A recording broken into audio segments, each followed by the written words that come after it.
Uning balalari allaqachon o'lib tugab, nevrilar muqammagan. Avrilari va chavrilari bilan yashayotdi. Ilgirmi ba'zi nevrilari jangaldan zerikib uni tashlab ketgan ekan. Biz ilgari Mamtili apandi bilan kelgan edik.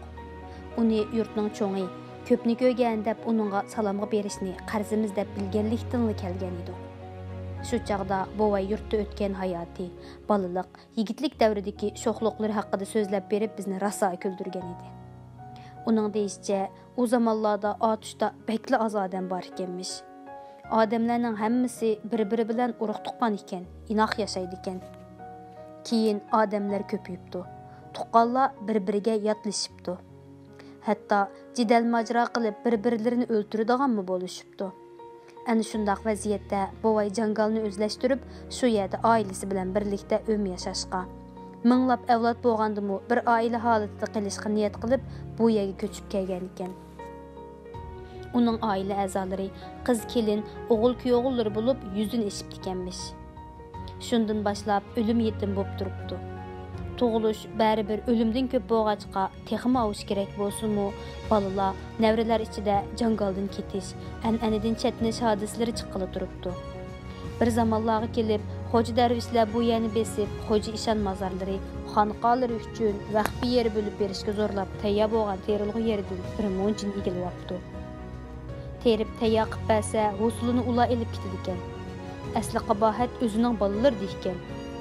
Balalari, ba'zi nevrilari xo'jalar murt bo'lib olib, ota-miros yerlarini ana shundoq osonla o'sha xo'jalarning nafsi uchun taqdim qilib duo olgan ekanmish. Hatto balalarmi ikki sulikka bo'linib, bir-birini chanaydigan ahvollar ko'rilib ekanmish. Undan keyin yurt kattalari deyilgan bir mo'nchisi Xitoy cheriklarini boshlab kelib, uningga yana bir mo'nchi jabr yuklabdi. Alvanseliq, lang topshirish vazifalari shundaqla bir qism tayyor o'zlashtiriklik yerga ega bo'lyapti. Dunyodagi jonliqlarning hammasi bir jon, bir tan. Bizning hayotimiz solishib yoki qurib tugashga yuzlanganda, bu yerdagi boshqa jonliqlarmi qurib tugashga boshlaydi. Zamin jonsiz emas. Uningdimi bizga o'xshashlik his tuyg'u bor. Faqat uning vujudi bak cho'ng. Bizning vujudimiz bak kichik bo'lganligi uchunla biz uni sezib yetolmaymiz. Bu zamin bizning onamiz. O bizni o'zi bergan noz ne'matlar bilan beqib o'stirganligi uchunla emas, balki biz bilan ona bolaga o'xshash yaqin tuyg'uda bo'lganligi uchun. Uning teni onadekli ulug' va muqaddas, ham onadekli nozuk. Bu yerga har qaytim iflos oyoqlar tegishi bilan xaroblashidi. Buloqlardagi suvlar aziydi. Erkin kiyik bo'g'lar tezib ketidi. Tuproq chaq-chaq yerilib, o't-cho'p va qumushlarmi qurib yo'qaydi. Xuddi yaralangan tanni jarohat bosqanga o'xshash hamma joyni sho'r bosidi. Endi yana hayotimizmi so'g'chilashqili turdi, degan edi u. Sonsiz qitimliq chatnash, xaroblashishlardan keyin odamlarimiz bu yerni qayta yashardi. Keyin shularga yurtda isloh bo'lingan yangi tartibga ko'ra vaqbiyalarning usuli maktablarga beriladigan bo'lg'achqa, Mamtili apandining bovay haqidagi ma'lumotiga ko'ra, uning barliq yerlari o'ziga qaytarilib, faqat ilgirki vaqt uchun berilgan yerlarining usuliga teng miqdorda maktablarga iyon berish belgilangachga, u bakmo so'yinib ketgan edi. U Sabitdan shum xabarni anglab, beshiga keladigan falokatlarni ko'z oldiga keltirib o'tadi. Har qaytim bir yaxshi ish bo'lgandek qiladi. Orqadan keladigan balo qazo ilgirkisidan og'ir bo'ladi. Ko'rib tursanki, o'g'lim, endi yana meni nasbasidir. Qaytirib berilgan yerlarimdan mujiqroq yerimni qo'limdan elishidi. Texmi ko'p alvon solidi. Bu qadar yoshga kirgan buvayning panining zulmini yana qanchalik tortishi belgisiz edi. Uning hasrati meni ezib labatdi. Mukchiyib qolganimni ko'rgan buvay darhol o'zini tetiklashtirib menga tasalli aytqali turdi. Sen tonishli ko'rinishsin, ha? Men ilgari Mamtili apandi bilan bir qaytim kelgandim. Ha, shu dedi u esiga olgandek qilib. Ammo chiroying tonish bo'g'ini bilan ovozing esimda qolmabdi ekan. Shunga sal tonyamay qopdiman. To'g'ri deysiz. U chaqda ustozimiz billa bo'g'ashqa shogirdlar bek so'zlab yurmagandimiz. Yoki men Ha, to'g'ri. Sen shu hech eg'iz midirlatmag'inasan. Sen kimning avlodi sen? Dadangni yatoni men ya yo'q. Çoğ dadang kim balam? Men Bijan Jallatning nevrisi bo'lman. Buvay favqulodda bir ish bo'lgandek ding'ida cho'chib turib men qaradi. Toza sapselib qarab. Rasmiy qiribdi menmi nima? Sening taq turqingdan Bijanning ustuqini mana men deb bilinib tursimu, bilmaganimni qaramamdigan. Bijanning sendek bir nevrisi borligini bilmabdi ekanman. Ko'nglim lippida to'lgandek bo'ldi. Ammo sening kam so'z, yuvashliqing Bijanni tortmagandek-ku. Sening jamaatingdan kim shundoq yavash bo'g'iydi? Balkim dadamdi, dedim bo'sh ovozda petinmagandek qilib. Dadam tug'ilgan chog'larda cho'ng dadam tag'da qechib yurgan. Cho'ngdan bo'lsa, cho'ngdamning dardida elishib qolaydi deb qolgan ekan. Shunga dadamga qaraya olmabdi ekan. Dadamni tag'lari beqib cho'ng qilibdi ekan.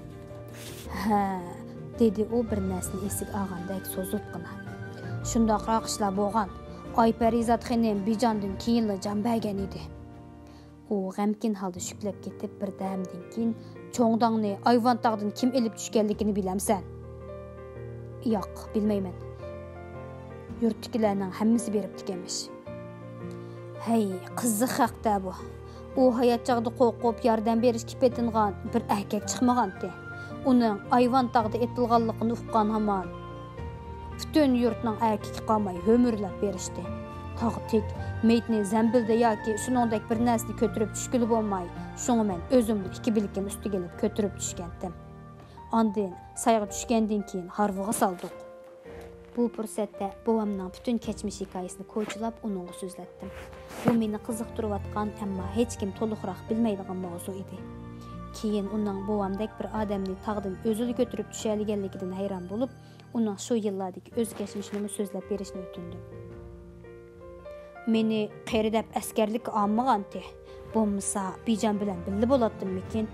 Ammo askarga olmaganlar jihoddan qilib qoladimi? U chog'larda jihod desa erkakman deganlar puchatdi. Ammo baglarning o'zidan o'tdi, taraf bo'lishib ketdi. Askarga olmagan bo'lsa, qandoq qilib jihodga ketildingiz? Voy bag'aras, qiladigan ish ozmidi? Kunduzi mush chapida tasvir serib, mukchiyib o'ltirib elib, kechalari uchib chiqitdim. Ammo har qancha qilsam-mu u o'z hikoyasini tafsiliy so'zlab berishdan o'zini qochirdi. Faqat sirliq qilib. Meni tenim zamindan kelgan. Odam tuproqdan yaratilgan.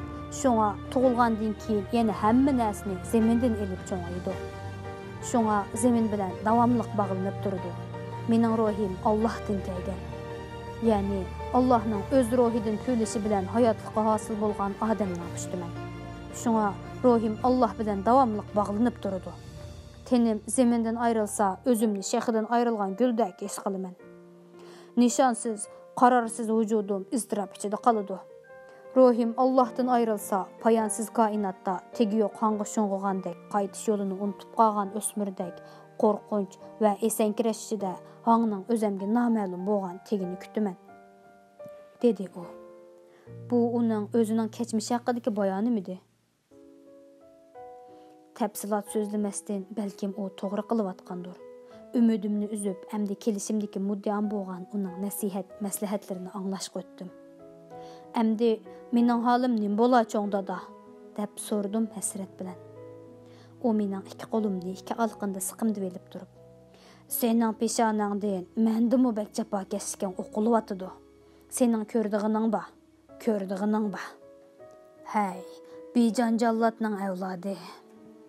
Bu so'zni hozir tehi o'lib ketmaysan, uzoq umr ko'rsan deb tushansimi bo'ladi. Ammo yana odam bolasi ko'rishi ehtimol bo'lgan jimi jabr jafoni tatsan degan ma'noda tushunishkimi bo'ladi. Ondan bir oz g'alitirak ruhlanib, ham hayronlik alomati bilan qo'shib qo'ydi. Bijanning sendek bir avlodi bo'lgani ajoyib bilan gapda. Mana endi men 10 yil uzoq yashaydigan bo'ldim. Bu yerda bovam haqidagi uzun hikoyadan boshqa kayfiyatni ko'targidek gapimiz bo'lmadi. Texmi ko'nglim g'ash bo'lgandek bo'lib, ketish uchun qo'zg'aldim. Bovay bilan xo'shlashib etib, agar o'lmasam yana kelaman, yo'qlab turaman, dedim. Alloh xolisi yana kelasan, texi ko'p kelasan. Ammo yaqin orada kelolmasam ekan, Allohga omonat bo'l. ömrüngü dua qılıman. Sen mu mening ölümümgü dua qıl, dedi uzatып etip. Kişiler onun hamma sözüge sırlıq dep qaraydigan bolğaşqa, menmu kaygacha uning sözlerini mulohiza qilib, ta'bir bergechmandim. Uzaq zaman ara uni bir necha qatim ko'gili keldi ekanman. Demak, uzoq yashaydiganligimning bisharati bu. Ammo nemishqa uzoq oraliqda yo'qlayman. Atuşda bo'lsamla har qachon kela alayman-ku. Shuningdan qaraganda uzoqlarga ketamdigandiman. Yana bir ish. Kishilar uni 120 yoshga kiribdimish deyishadi. Bizmi shuning ishini yuratdik. Bugun o'ylamagan yerdan uning yashi haqidagi bu aniq san to'zib ketdi. U Zozongtan qo'shinlariga qarshi Yoqubbek qo'shiniga askar bo'lib kirmoqchi bo'libdi. Ammo uni qeri deb ammabdi. Bovamning yosh chaqlarida u bir bovay bo'lsa, bu zot qancha yoshli odamkina? U endi texmi sirliqlashib ketgan edi. Bu kunlarda qo'zg'olonchi qo'shinlarning bir bo'ligi bo'lgan kichik Axun Tanjang Bachangga tushgan qilib, Bachang Atuşning sharqiga 20 kilometr keladigan bir yeza. Kommunist istislasidan keyin Qizil bayroq dehqonchilik maydoniga qaraydigan bo'lgan. Atuşdagi uyushmaga bir aloqachi avatibdi. Livahiddin barliq muallimlar va izchilarga kichik Axunning maktubini o'qib berdi. Maktubda bizni o'z qo'shini bilan shimolga yurishga qatnashishga chaqirgan edi. Kichik Axun Tanjang garchi qo'zg'olonchi bo'lsa-mu, Abduniyozga bak itoat qilg'isi kelmay, o'z qo'shinini zo'raytish ko'yida yurgandek qiladi. Men uni Mamtili apandi bilan birga nahiyalarni aralab, yangi ma'arif tashviqot qilgan safarimizda Yangi Sarda ko'rgan edim. U pakar, diqmoq va bir oz oqsaydigan odam edi. U tapancha asqandan boshqa doim qo'l pilimut tutadigan, jangi chevar ham batur, ammo bir oz qora niyat, amalga xushtar odamligini pamatgan edim. Uning cho'ng mansablardan tamoyi bor edi. U chaqda biz Yangi Sarda amaliy o'q etish baxtiga tunji qatim musharraf bo'lgan edik. Garchi hammamiz qurol tutishni, har xil qurollarni ishlatishni, chuvib tozalash, qurashtirishni o'rgangan bo'lsak-mu, Atuşda maktabda bundaq amaliy etish mashqi qilinmagan edi. Yangi Sarda kichik Axunning iltifoti bilan rasmiy o'q etib, bak hayajonlangan. Amdilla haqiqiy jangchi bo'lib qolgandek iftixorlik tuyg'usiga cho'milgan edik. Bu sababdan mikin kichik Axun ko'zimizga xili illiq ko'rinib qolgan edi. Kichik Axunning maktubi ijobiy javoblar bilan qarshilandi. Shundaq bo'lsa-mu, bir kuni apandidan keyin uning izbosari bo'lib qolgan cho'nglar mening dematliklarim. Abdurahmon Shoir, Ahmad Mahsum, Abdug'upur Qunajim, Livahiddin qatorliqlar bir yerga ayrim to'planib, buningga rasmiy javob yozadigan hamda bu irodanomamizga hammaylan imzo qo'yib, kichik Axunga yo'llaydigan bo'lishdik. Baxtga qarshi dal shu muhim yig'ilish kunida Gulzodining to'lg'oqi tutdi. U meni katkil qo'ymadi. Bilamsiz, deb o'tgunimdek mening bir ojizligim bor. Ayol kishining ko'z yoshiga chidab tura olmayman. Hatto u saxta ko'z yoshi bo'lgan taqdirdimi? U bo'lsa jeni kichik, avoq bir xotin. To'lg'oqqa chida olammi? Mencha u Mamtili apandining vafoti tufayli qattiq azoblanish bilan bir oz baldur tug'ib qo'yayotgandek qiladi. Mana shu eg'ir ma'naviy zarba tenini muojizlatib etgachga rangi-ro'yi sarg'ayib, qarigan odamning ichi serilg'udek tusga kirib qolgan edi. Uning beshida sochlarini silab o'tirdim. Uning har tomchi ko'z yoshi xuddi eritilgan yog' bo'lib yuragimga tommoqda edi. Havoxon hamma uning oyoq tarafida bir nimalarni qilib yuratdi. Dastlab men Gulzodining ko'nglini depla bu yerda qolganim bilan ko'nglim sabdoshlarimning yig'ilishida edi. Ammo bara Gulzodining nolisi meni to'liq qiskanchiga ilib, yig'in haqida o'ylagudek muhabislam qolmadi. Hammamiz menga yaqin kelib asta pichirladi.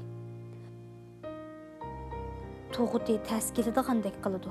Allohning o'ziga omonat. Ichingizda o'qib duo qilib turing. Degan aytqanlaringiz bo'lsa, Alloh yordam qilar.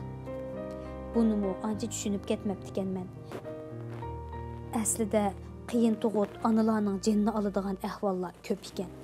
Demisimi, men ichimda to'xtamay surlarni o'qiyotdim. Chunki men Gulzodidan ayrilgan bir hayotni tasavvur qılamaydım. Bala keladiganға az qas kerak, hammasi uning oyoqlarini kerib, etikini ko'tarishga tutungan edi, Gulzoda vaqirab ketdi. Yo'q, sabit chiqib tursin.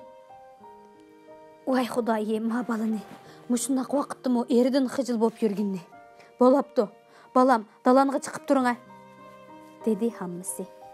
Men dalanға chiqib ketdim. Ammo nolizor anglanib turadi. Besim garang bo'lib, hech nima o'ylayolmaydim. Menga bu darajada qupquruq va hech faoliyatsiz bo'lib boqmagan edi. Lekin bu xil qupquruqlik elib kelayotgan bishorat har qanday tasavvurlardan kuchliroq edi. Bir kemda Havoxon hamma qiyo eshikdan beshin chiqarib, "Bu yanchiring, sizni istavotidi, to'lg'oq yana qochib ketdi", dedi. Mushundoq qilib men 5 qitim chiqarilib, 5 qitim chaqirildim. Har qitim kirganimda pagog'i yeyilgan qonga qaraydim. Qonning yeyilish ko'lamiga qarab, avvalqidan ko'p o'zgarish yo'qdek deb o'z-o'zimni ishontirishga tirishatdim. Oxiri bichora Gulzoda holidan ketib, izoh tortish tuyg'ularini ifodalashdan qoldi. Hammamizning talabi bilan uning yordamlashib, balani tortib degudek oldik. Balaning chirqirishi bilan o'shiga kelgan Gulzoda shuncha og'riq azobi ichida "Nima ekan?" deb so'radi. "O'g'ilkan, janingga to'ralgan o'g'il", dedi hammasi yig'lab turib. Gulzodaning lavlarida mayin bir kulimsirash qetib qolgan edi. Qon bek ko'p ketgachga u jon uzgan edi. Men shu chaqda hamma narsa qetib qolgandek his qildim. Hamma narsa qetib qolgan. Vaqt qetib qolgan, odamlar qetib qolgan. Odamlarning soyilari qetib qolgan. Hech narsa qimir qilmaydi. Hatto kishilarning tiniqimi to'xtab qolgandek. Vaqt eqishga boshlasa, qetib qolgan koinot harakatga kelsa, qetib qolgan odamlar qimirlashga boshlasa, odamlarning qetib qolgan soyilari qaytadan cho'ngdan kichiklab va kichikdan cho'ngayib tursa, oxiri menga keraklik bir tiniqni elib olsamla, hammadan qutulib ketdigandek his qilatdim. Amaliyotda hamma narsa harakatlanyotdi. Lekin bu harakatlar menga zodil harakatdek tuyulmaydi. Men tinyapman. Hatto tingan ovozim o'zimga anglanib turadi. Lekin o'zimni yana tinolmayotgandek his qilaman. Yaxshi ko'radigan ayolim meni tashlab ketdi. Men azaldan tanho yashab kelayotgan bu hangyodek uyimda takror tanho qolgan edim. Anam o'lib, dadam bilan ikkimiz uzoq tanho yashagan edik. Keyin dadam o'lib, texmo tanho qoldim. Mamtili apandining yo'l mengisi, tirishchanlikqa xosiyatida yirtqichning changiliga tushgili tasqagan bu ojiz chuja bilan bosh qo'shilib, uyim 1 yildan ortiqroq obod bo'lgan edi. Mana endi cheksiz bir cho'lda yolg'iz yo'lovchidek tanho qoldim. Endi tug'ilgan bu balani qandoqmi qilamankin? Mana shu vajdan heliqi muhim yig'indan mahrum qolgan edim. Her yomonlik bilan bir yaxshilik bordu degan oyatdagidek va sizlar bir narsani yoqtirmasliqinglar mumkin, ammo u sizlar uchun foydalidir degan oyatdagidek bo'ldi. Gulzodani yerlikka qo'yib bo'lib, o'zimning tanholiqimni, tasalliga muhtoj ekanligimni his qilib, mening xiyolimni bu qo'rqinchli taqdirdan boshqa yoqqa buraydigan do'stlarimning paranglarini talab qilib, atrofimga qaraganimda, birdilla atrofimda ularning yo'qligini his qildim. Ben hech bo'lmaganda o'zim qatnashamay qolgan heliqi muhim yig'inning xabarlarini ular yetkazadi deb saqlamoqda edim. Lekin do'stlarim o'lim ma'rakasiga kelmadi. Hatto nazarga kelmadi. O'tirdi bo'linayotgan mishmishlar quluqimga kirib qoldi. Ular sirliq holda g'oyib bo'lib ketganmish. Xuddi cho'chaklardagideklar. Qabohatlik ishlarning hammasi odamga shundoq tuyg'u beradi. Aql uni qabul qilolmaganlik uchun. Shundoqmi yoki qabohatning o'zi o'lim bilan munosabatlik bo'lganligi uchun shundoq sirliqmi, buni bilgili bo'lmaydi. Osh kunlarda tuyuqsiz g'oyib bo'lib ketish, yerim kechida notanish odamlarning usib kirib uyni aqtirishi degandek ishlar doimliq ishga aylanib ketgachga kishilarning diqqatiga elinmagandek qiladi. Bir yurtda bir to'p odamning tuyuqsiz yo'qolib ketishi xuddi doim yo ap ketadigan, yani yo ap ketganlik haqidagi xabarchilik kishilarni jiddiylashtirmaydi. kishilar uchun nimali bo'lmasin yo'qab ketish, tirik ko'mish va kollektiv ko'ydirishlardan ortiq qabohatlik emas edi. Chunki yo'qab ketgan kishilarni uzoq yillar saqlag'ili bo'ladi. Ularni kap qilishi mumkin degan umid bilan o'zini bazligili bo'ladi. Kishilar uchun nimali bo'lmasin yo'qab ketish, tirik ko'mish va kollektiv ko'ydirib etishlardan ortiq qabohatlik emas edi. Chunki yo'qab ketgan kishilarni uzoq yillar saqlag'ili bo'ladi. Ularni kelib qilishi mumkin degan umid bilan o'zini bazligili bo'ladi. Kishilar uchun yo'qab ketish nimali bo'lmasin tirik ko'mish va kollektiv ko'ydirib etishlardan ortiq qabohatlik emas edi. Chunki yo'qab ketgan kishilarni uzoq yillar saqlag'ili bo'ladi. Ularni kelib qilishi mumkin degan umid bilan o'zini bazligili bo'ladi. Ularni endi mangu ko'gili bo'lmaydiganligini yuraklari tamoman sezib turgan bo'lsa-mu, lekin jasaddan iborat inkor qilg'ili bo'lmaydigan pokit barliq xiyollarni uzib tashlamaguncha ularning qayerlarda nima ishlarni qilayotganligi va qachon qaytib keladiganligi haqida tasavvurlarni qilishga keng imkonlar bor edi. Uning ustiga yillar uzargan siri bu xil imkoniyatlar cheksizlashib boradi.